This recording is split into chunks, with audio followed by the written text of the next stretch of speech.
So I know that CET start हो गया है एंड अब तुम्हें लिटरली बहुत ज़्यादा टेंशन है कि कैसे करेंगे, and for that based on a lot of demand from students that उन्हें डेमो लेक्चर चाहिए क्रैक एविडेंस का, because they want to know मैं कैसे पढ़ाता हूँ जिसकी वजह से स्टूडेंट्स के इतने ज़्यादा अच्छे रिजल्ट आते हैं. Like 42 students at JB in Sydenham is an amazing result. So guys उसके लिए we are having 3 demo lectures, not 1. लोग 1 मांग रहे थे, हम 3 कर रहे हैं. 3 डेमो लेक्चर्स की डिटेल्स यहाँ पे दी हुई है, प्लीज ज्वाइन देम. और वो ज्वाइन करने के लिए इट्स वेरी सिंपल, हमारे ऐप पे जाओ, तुम्हें ऐप में अपकमिंग लेक्चर्स में दिख जाएगा. Even if you are not a registered student, these lectures will be free for you. You can sit for it directly, a live lecture on Zoom with me. Chalo, let's hope that I see you there and it will be a great session. Hello everyone, so we have Rugved Dongre with us. Rugved is right now a student at Sydenham. He's been doing pretty well there and he's probably one of the only people जिनको economics की exam tough नहीं लग रही for some reason, because हम even JB and Sydenham दोनों को same teacher सिखाता है और हम सब डर जाते हैं, but Rugved को easy लग रहा है. So that is one thing for him. And yeah, so he's right now at Sydenham College and he's an ex-crack heritage student. So again, the same logic that all of you guys have been asking, that कैसे preparation किया, कब preparation start किया था, कहाँ कहाँ पे road blocks आए, क्या नहीं आता था, कौन सा सेक्शन टफ पड़ता था, टफनेस को कैसे बीट किया, and how was the overall experience, वो सब पूछ लेते हैं. So let's start a little with Sydenham का experience and then we'll go on with everything else. चलिए. Sydenham का experience has been nothing but wonderful in the sense that discipline बहुत आया अंदर, जो कुछ rigorous process होता है induction का, और उसके बाद जो कल्चर है वो बहुत अच्छा है. It's very good. So it make sure that you go through the experiences जो भी कॉर्पोरेट में आपको आएंगे. सो पंक्चुअलिटी होगा, डिसिप्लिन होगा, आपको क्या क्या सीखना है एक सबका. तो वो बहुत एनरिचिंग एक्सपीरियंस था मेरे लिए अभी तक. It's been very good. So this is something that I have been hearing. जब स्टूडेंट्स होते हैं मेरे, at that time they all have a lot of complain about, sir आप 7 बजे का 1-2 सेकंड लेट भी अलाउ नहीं करते, ये नहीं करते, वो नहीं करते. They are complaining all the time, but after they get an MBA admission, बाद में दे लाइक सर अच्छा वो आपने आदत लगाई थी, अच्छा वो आदत लगाई थी. So why is it that वो MBA में जाके वो आदत पड़ती है? वो एक्चुअली सीरियसनेस ज़्यादा आता है. मतलब अभी एग्जाम के टाइम पे although you are very strict, like I really loved your discipline और पंक्चुअलिटी का थिंग कि 7:05 में भी entry was not allowed. So वो थोड़ा हेल्प हुआ when we entered into the MBA college. और इंडक्शन के टाइम पे वो दैट किक्स इन कि बाबा ये इसकी आदत है, पर अभी ज़्यादा वही करना है. सर ने ऑलरेडी थोड़ा दिया था कि पर अभी this a lot of things are at stake right now, right? When you're in the college, so you have to make a point to prove yourself. So वो थोड़ा ज़्यादा आता है कॉलेज में जाके. I love how you euphemize. I love तूने इतने अच्छे तरीके से बोला. It has been nothing but amazing. मतलब your point of speaking was कि फट गई है. फट गई थी मतलब see पहले 2-3 दिन it takes 2-3 days for you to get acclimatized to the situation. So थोड़ा सा वो होता है, शॉक बैठता है पहले कि क्या चल रहा है, कुछ सुधर नहीं रहा. But as long as you trust the process and you know why certain things are happening the way they are, so you get used to them. और थोड़ा वो अच्छा लगता है कि बाबा you can do better. That's a nice thing. Like, trusting the process is something that you have to do. You can't. कभी-कभी कैसा होता है, sometimes when you're doing something, like for example, going back to the study part of it, like हम जैसे करते हैं, like कभी मैं बोलता हूँ कि स्पीड मैच कर लो या फिर रीडिंग कर लो. स्टार्ट में लगता है यार इससे कुछ फर्क नहीं पड़ रहा है, क्या हो गया है रोज स्पीड मैच कर करके. But it is only when you are stuck in mocks ना, क्या होता है तुम्हें ना, स्टार्ट में तुम भी मॉक्स दे रहे हो, दूसरे भी मॉक्स दे रहे हैं, सेम लगता है. But then at some point they will realize that they are stuck where you are not stuck. तो वो टाइम पे वो स्पीड मैथ्स का फायदा तब पता चलता है. वो स्टार्ट में नहीं पता चलेगा, जब करते टाइम नहीं पता चलेगा, वो बाद में पता चलता है. 120 के स्कोर के बाद पता चलता है कि अब ये किक इन कर रहा है, फायदा किक इन कर रहा है. तो यार सो लेट्स स्टार्ट विद कब प्रिपरेशन चालू किया था, क्यों, why did you decide to join crack every test, and what all things helped you, and तुझे जहाँ जहाँ पे प्रॉब्लम थी, what were the things in crack evidence that helped you out the most? Okay. Even apart from that, तूने अगर कोई और material use किया या फिर if you're associated with any other institute, don't name them, it's okay, but अगर ऐसा कुछ था जैसे भी तूने प्रिपेयर किया, तेरा बता दे. So previously I was associated with a different institute, but I don't want to talk about the experience there. But मैंने प्रिपरेशन दिसंबर से स्टार्ट की because I was a repeater. Last year भी दिया था. I was not happy with the score. I was it was 96 percentile. Okay. Somewhere in the 95 point कुछ तो था, 90 ऐसा था. तो मैं I wasn't really happy with my score. I had given my best, but I thought there is still some part in me which wanted to give my last shot. और आपके videos में पहले से ही देखता था बहुत. मतलब जब मेरा लास्ट ईयर का एग्जाम हुआ था, उसके बाद भी मुझे पता था कि स्कोर थोड़ा डाइसी हो सकता है, और आपके वीडियोस थे कैसे करना है. I used to follow you back then as well.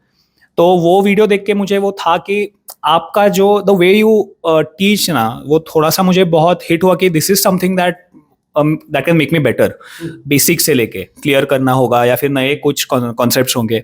तो इसलिए मैंने I join crack every test. और प्रिपरेशन तो मैंने थोड़ा सा लेट चालू किया, दिसंबर में। आई स्टिल रिमेंबर बेसिक से स्टार्ट किया मैंने। हाँ या joined, right. Batch started in January. In January, yes. So Rugved had joined Crack Evidence का batch. He had already registered even before the batch started only. तो वैसा. so yeah, I was pretty excited to learn things from you because एक अलग perspective था। और आपका, मुझे to be honest, मैं आपकी तारीफ करने के लिए नहीं बोल रहा हूँ ये, but this is genuinely what I feel कि आपका अप्रोच बहुत होलिस्टिक था। So because the way you teach is very different from other institutes that I have been to. और दूसरा था आपका वो डिसिप्लिन पार्ट, जो मैं बहुत बार एम्फसाइज करता हूँ कि वो अगर नहीं होगा, एटलीस्ट इन द बेसिक्स, मतलब जो आप पढ़ाते हो वो बेसिक्स क्लियर होने चाहिए। जितना आपने एम्फसिस उसमें दिया, टाइमिंग का भी रहेगा, तो वो बहुत हेल्पफुल था मेरे लिए पर्सनली। टाइम टेबल तो बहुत रिगरस था, तो इसके लिए वो तो उसकी वजह से हेल्पफुल बहुत था। It is that you get an idea कि आज क्या पढ़ना है। वरना क्या होता है, बहुत सारे स्टूडेंट्स है ना कंफ्यूज हो जाते हैं कि so many students are confuse that अरे आज पढ़ूं क्या। तो वो आज क्या पढ़ूं वो सोचने में ही ज्यादा टाइम चला जाता है, और तब तक you are tired, and by the time तुम बुक खोलते हो तुम्हारा आधा स्टैमिना खत्म हो जाता है। सो मैं सिर्फ तुम्हें पूरा बता रहा था कि आज के दिन बस यही पढ़ो और उस पर ध्यान दो। धीरे धीरे the time table is cyclic, तो सब कुछ कवर हो ही जाता है उसमें, बस फॉलो करना पड़ता है उसको। सो या Rupesh, tell me where were you week?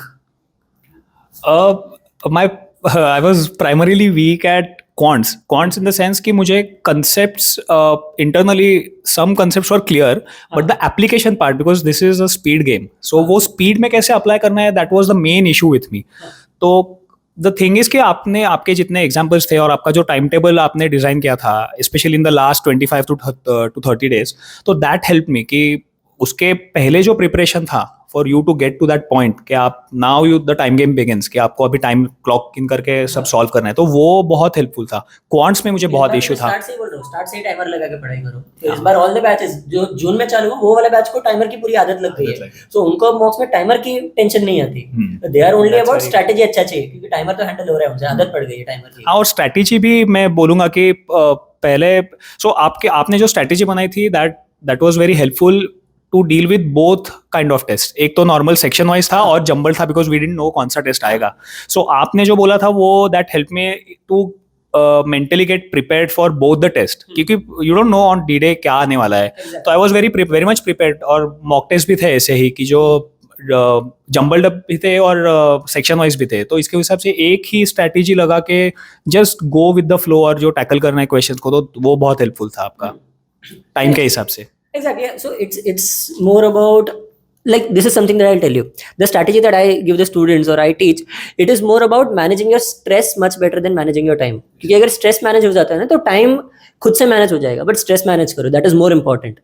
Because वरना क्या होता है, तुम एग्जाम के एंड तक, बहुत सारे लोग हैं ना 2.5 घंटे की एग्जाम में, एग्जाम सिर्फ 1.5 घंटा लेते हैं और 1 घंटा स्ट्रेस लेते हैं, और वो स्ट्रेस के चक्कर में तुम जो भी सॉल्व कर रहे हो ना, it is like the difference that I always say, Olympic swimmer और डूबने वाला इंसान दोनों हाथ पैर मार रहे हैं।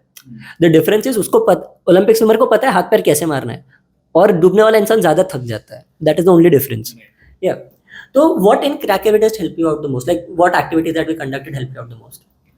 पहले तो मैंने जैसे बताया, जैसे बेसिक्स तो था ही, उसकी वजह से so one thing I remember for sure कि आपने जो एस्टिमेटेड आंसर जो बताने राइट करने का जो बोला था तरीका, अप्रोक्सीमेशन टेक्निक्स, तो वो बहुत हेल्प की मुझे क्वांट्स में, because there was a point where मुझे पता था कि क्वांट्स मेरा वीक सेक्शन है, मुझे थोड़ा सा टाइम उसमें ज़्यादा लगेगा, तो उसमें अप्रोक्सीमेशन टेक्निक्स बहुत हेल्पफुल थी और आपने बेसिक बहुत अच्छे से करवाया था, तो that help me a lot.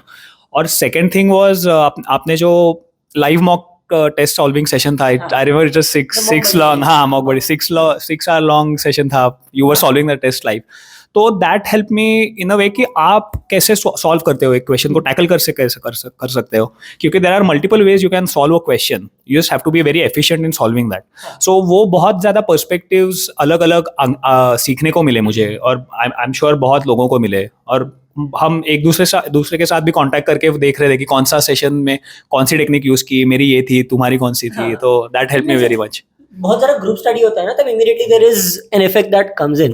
तो लास्ट ईयर जैसे there was a prime batch, this year that is why we are started 120 plus वाला बैच.